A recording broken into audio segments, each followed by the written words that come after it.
இரவு தியானத்திற்காக தேவன் நமக்கு தந்த வேத வசனம் தீத்து 3வது அதிகாரம் 1வது வசனம். துரைத்தனங்களுக்கும் அதிகாரங்களுக்கும் கீழ்ப்படிந்து அடங்கி இருக்கவும், சகலவிதமான நற்கிரியைகளையும் செய்ய ஆயத்தமாயிருக்கவும், ஒருவனையும் தூஷியாமலும் சண்டை பண்ணாமலும் பொறுமை உள்ளவர்களாய் எல்லா மனுஷருக்கும் சாந்த குணத்தை காண்பிக்கவும் அவர்களுக்கு நினைப்பூட்டு. கிறிஸ்துவுக்குள் பிரியமானவர்களே, தேவனை கனம் பண்ணும் நோக்கத்தில் நீங்கள் என்ன செய்கிறீங்க? நிறைய பேர் என்ன சொல்வாங்க தெரியுமா? நான் தேவனை கனம் பண்ணும்படி சபைக்கு ஒழுங்காக செல்கிறேன், தேவனை கனம் பண்ணும்படி நான் வேதாகமத்தை ஒழுங்காக வாசிக்கிறேன், நான் தேவனை கனம் பண்ணும்படி என் கைகளை தட்டி உற்சாகமாக அவரை ஆராதிக்கிறேன். இதெல்லாம் தேவனை கனம் பண்ணும்படியான வழிகள் தான். ஆனால் நீங்கள் வேலைக்கு சரியான நேரத்துக்கு செல்வதன் மூலமாகவும் தேவனை கனம் பண்ணுறீங்க அப்படிங்கிறது உங்களுக்கு தெரியுமா? உங்களுடைய வேலையை மிக சரியாக நேர்த்தியாக செய்வதன் மூலமும் நீங்கள் தேவனை கனம் பண்ண முடியும். உங்களுக்கு மேலே அதிகாரத்தில் இருப்பவங்களை கனம் பண்ணுறது மூலமாகவும் தேவனை நீங்கள் கனம் பண்ணுறீங்க. எப்பொழுதாவது இதை சிந்திச்சிருக்கீங்களா? நீங்கள் எந்த வேலையை செஞ்சாலும் அதை செய்கிற விதத்தின் மூலம் தேவனை கனம் பண்ணுறீங்க. உங்களுடைய செயல்கள் உங்களுடைய வார்த்தைகளை காட்டிலும் சத்தமாக பேசுகின்றன. உங்களுடைய வேலையை முழு பலத்தோடு உங்களால் இயன்ற சிறந்த அளவிற்கு செய்யும்போது உங்களுடைய வாழ்க்கையின் மூலமாக தேவனை மகிமைப்படுத்துகிறீங்க. நல்ல மனப்பான்மையை வெளிப்படுத்துங்க, நட்புறவோடு பழகுங்க, திட்டமிட்டு செயல்படுங்க, எதை செஞ்சாலும் நேர்த்தியாய் செய்யுங்க. எப்பொழுதும் உங்களுடைய சிறந்த அணுகுமுறையுடன் செயல்படுங்க. உங்களிடம் ஏதோ ஒன்று வித்தியாசமாக இருப்பதை மற்றவங்க பார்க்கணும், உங்ககிட்ட இருப்பதை அவங்களும் விரும்பணும்.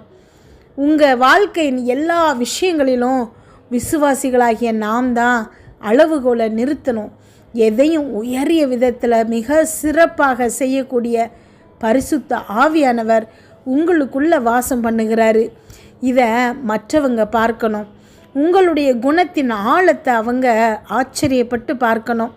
நீங்கள் மகா உன்னதமான தேவனுடைய பிள்ளை அப்படிங்கிறத மற்றவங்க அறிந்து கொள்ளணும். நீங்கள் செய்கிற எல்லாவற்றிலும் தேவனை கனம் பண்ணும்படி தீர்மானியுங்க. காரணம், இந்த பூமியில் நீங்கள் தேவனுடைய பிரதிநிதியாக இருக்கிறீங்கிறத ஒருபோதும் மறந்துடாதீங்க. ஜெபிப்போமா? எங்கள் அன்பின் பரலோக தகப்பனே, இன்று முழுவதும் என்னையும் என் குடும்பத்தில் இருக்கிற ஒவ்வொருவரையும் பாதுகாத்தீங்கப்பா. உண்மை நன்றியோடு துதிக்கிறோம், ஸ்தோத்திரிக்கிறோம். இந்த இரவு வேளையில் எங்களுக்காக நீங்கள் கொடுத்த வார்த்தைகளுக்கு நன்றி, வசனங்களுக்கு நன்றி. ஒவ்வொரு பிள்ளைகளின் வாழ்க்கையிலையும் 100 மடங்கு பலன் தரப்போகிறமைக்காய் நன்றி அப்பா. என்னோடு ஜெபிச்சிட்ருக்கிற ஒவ்வொரு பிள்ளைகளையும் உங்கள் கரத்தில் கொடுக்குற ஏசப்பா. அப்பா, கமெண்ட் ஜெபிக்க சொல்லியிருக்கிற ஒவ்வொரு பிள்ளைகளுக்காக ஜெபிக்கிறோம். பரலோக பிதாவே, நாங்கள் செய்கிற எல்லாவற்றிலும் உண்மை கனம் பண்ணும்படி தீர்மானிக்கிறோம் அப்பா. எங்களுடைய சிறந்ததை நாங்கள் செய்வோம். உம்முடைய பிள்ளை நான் அப்படிங்கிறத ஒவ்வொருத்தருக்கும் உணர்த்தும்படிக்கு அப்பா நாங்கள் அதை நிலை நிறுத்துவோம்ப்பா. அப்பா, உம்முடைய பிள்ளையாக அப்பா எங்களை வாழும்படி நீங்கள் அழைத்திருக்கிறீங்க ஏசப்பா. நன்றி அப்பா. செய்கிற ஒவ்வொன்றையும் ஞானத்தோடு மிக சிறப்பாக செய்யும்படி எங்களுக்கு உதவுங்கப்பா. நன்றி அப்பா, ஸ்தோத்திர ஏசப்பா. என்னோடு ஜெபிச்சிட்ருக்கிற நீங்கள் ஒவ்வொருத்தரும் இன்றைக்கு இந்த தீர்மானத்தை எடுங்க. உங்களை சுற்றி இருக்கிறவங்க எப்படி இருந்தால் கூட, உங்கள் குடும்பத்தில் இருக்கிறவங்க எப்படி இருந்தாலும், நீங்கள் வேலை பார்க்குற இடங்களில் உங்களை சுற்றி இருக்கிறவங்க எப்படி இருந்தாலும் ஒரு பிரச்சனையும் இல்லை.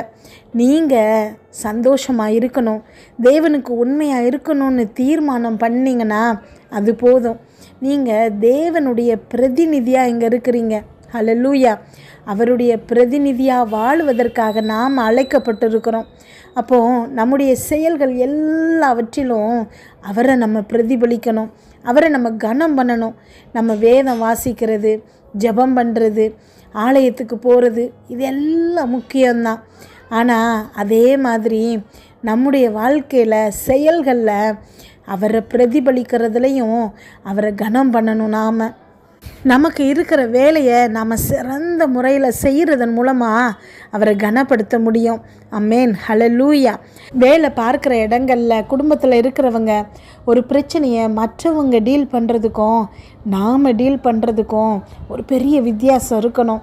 அவங்க அதை பார்த்து பதறலாம், புலம்பலாம், முறுமுறுக்கலாம். ஆனால் நம்முடைய தேவன் அந்த பிரச்சனைகளை காட்டிலும் பெரியவர். அவர் நம்ம பட்சத்தில் இருக்கும்போது நாம் அந்த பிரச்சனையை ரொம்ப சுலபமாக டீல் பண்ணணும். தேவன் நமக்காக யுத்தம் செய்கிறாருங்கிறத உணர்ந்து, நமக்காக யாவையும் அவர் செய்து முடிப்பாருங்கிறத உணர்ந்து, இன்றைக்கு யாருக்கோ தேவன் பேசுகிறாரு. பிரச்சனையை பெருசாக கையில் வச்சுட்டு கண்ணு முன்னாடி வச்சு அதையே பார்த்து அழுதுகிட்டு இருக்கிற உங்களுக்காக தேவன் பேசுகிறாரு. அதை விட பெரிய தேவன், அந்த சத்தத்தை விட அதிக சத்தமாக உங்ககிட்ட பேசுகிறாரு. ஆமென். அவர் உங்கள் பட்சத்தில் இருக்கிறாரு. இதை சால்வ் பண்ணுறது மிக மிக லேசான காரியம். ஆமென். நீங்கள் செய்ய வேண்டியது அவரை கனப்படுத்த வேண்டியது. ஆமென். அவரை துதிக்க வேண்டியது. உங்கள் செயல்களில் நீங்கள் அவரை கனப்படுத்துங்க. நீங்கள் ஒரு மாதிரியாக மற்றவங்க பார்த்து ஆச்சரியப்படத்தக்கதாக உங்களுடைய செயல்களை சிறப்பாக செய்யுங்க.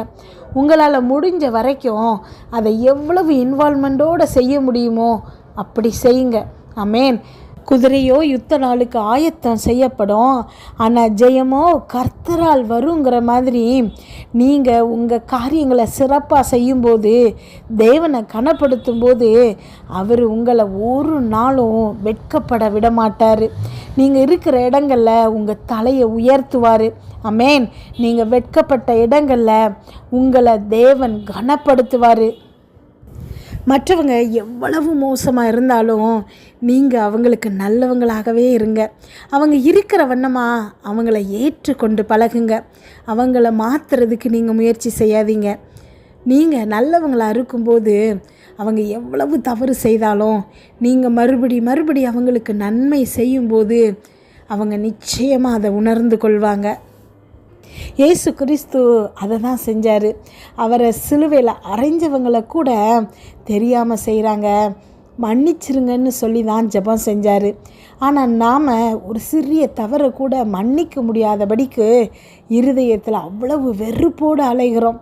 கொஞ்சம் யோசித்து பாருங்கள். நமக்கு அவங்க செஞ்ச தவறை நம்ம நிறைய பேருக்கு செஞ்சுருக்கோம். அதை விட பெரிய தவறுகளை செஞ்சுருக்கோம். அவங்க இடத்துல நம்மளை வச்சு பார்க்கும்போது நமக்கு எல்லாமே புரிய ஆரம்பிச்சிடும். எல்லா காரியங்களையும் சிறப்பாக செய்யும்படி இன்றைக்கு தீர்மானம் செய்வோம். ஆமென். நாம் மனுஷங்க கூட பழகிற விதத்தில் ஒரு பெரிய மாற்றத்தை கொண்டு வருவோம்.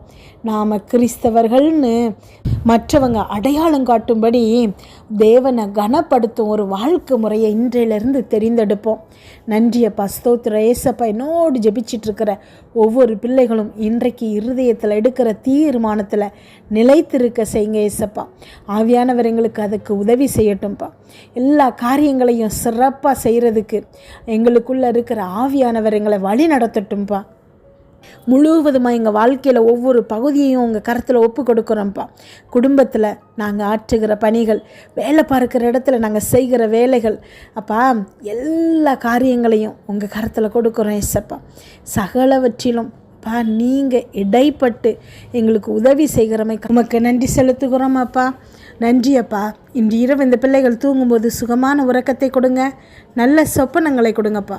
வீட்டை சுற்றியும் இரத்தத்தை தெளிக்கிறோம். அதிலிருந்து புறப்படுகிற வல்லமை எல்லா தீங்கு, பொல்லாப்பு, பொறாமை, எரிச்சல், கெட்ட ஆவிகள், பில்லி, சூனிய, மந்திரம், செய்வினை, பாவம், சாபம், நோய், விபத்து எல்லாவற்றிலிருந்து விலக்கி பாதுகாத்தருளுங்கப்பா. நாளை காலை எழுந்திருக்கும் போது புதிய கிருபையால் தாங்குங்க. இதை கேட்டுக்கொண்டிருக்கும் ஒவ்வொரு பிள்ளைகளின் இருதயத்தையும் உடைய கிருபையினாலும் சமாதானத்தினாலும் பலப்படுத்துங்க. இயேசு கிறிஸ்துவின் மூலம் ஜெபம் கேளும் நல்ல பிதாவே. ஆமென்.